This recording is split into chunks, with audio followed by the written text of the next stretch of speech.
এই যে আমার মতো যারা অলস পাবলিক আছেন, চুল পড়ে টাক হয়ে যাচ্ছে কিন্তু চুলের কোনো যত্ন নেন না বা চুলে কোনো হেয়ার প্যাক লাগান না, তাদের জন্য আমি নিয়ে আসছি ওয়ান ইনগ্রিডিয়েন্টস হেয়ার প্যাক। তো চলুন শুরু করা যাক। আসসালামু আলাইকুম এভরিওয়ান, কী খবর সবার? আমার নতুন একটা ভিডিওতে সবাইকে স্বাগতম।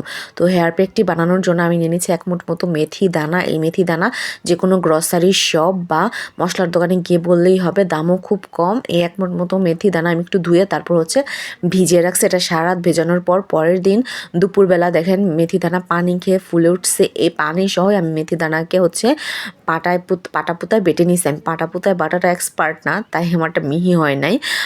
অ্যাকচুয়ালি আমার ব্লেন্ডারটা নষ্ট, তাই আমি পাটা পুতায় বেটে নিয়েছি। আপনারা ব্লেন্ডার জারে ভালোভাবে মিহি করে ব্লেন্ড করে নেবেন। এইবার এইটার সাথে আর কিচ্ছু মিক্স করতে হবে না, বিশ্বাস করেন, আর কিচ্ছু না। তবে আপনি চাইলে টক দই ব্যবহার করতে পারেন। আমি কিচ্ছু মিক্স করি না, জাস্ট এই মেথির পেস্টটাই আমি চুলের গোড়া থেকে আগা পর্যন্ত লাগিয়ে 30 মিনিট থেকে 1 ঘন্টা পর্যন্ত অপেক্ষা করে শ্যাম্পু দিয়ে ধুয়ে ফেলি। এটা এত সুন্দর ম্যাজিকের মতো কাজ করে, আপনি 2-3 বার ব্যবহারে বুঝতে পারবেন যে আপনার চুল পড়াটা অনেকখানি কমে গেছে। তো মেথিতে আছে প্রচুর পরিমাণ প্রোটিন, আয়রন এবং লেসিথিন নামক এক প্রকার উপাদান, যা আমাদের চুল পড়া কমায়, চুলের খুশকি দূর করে এবং চুলকে সিল্ক স্মুথ করে।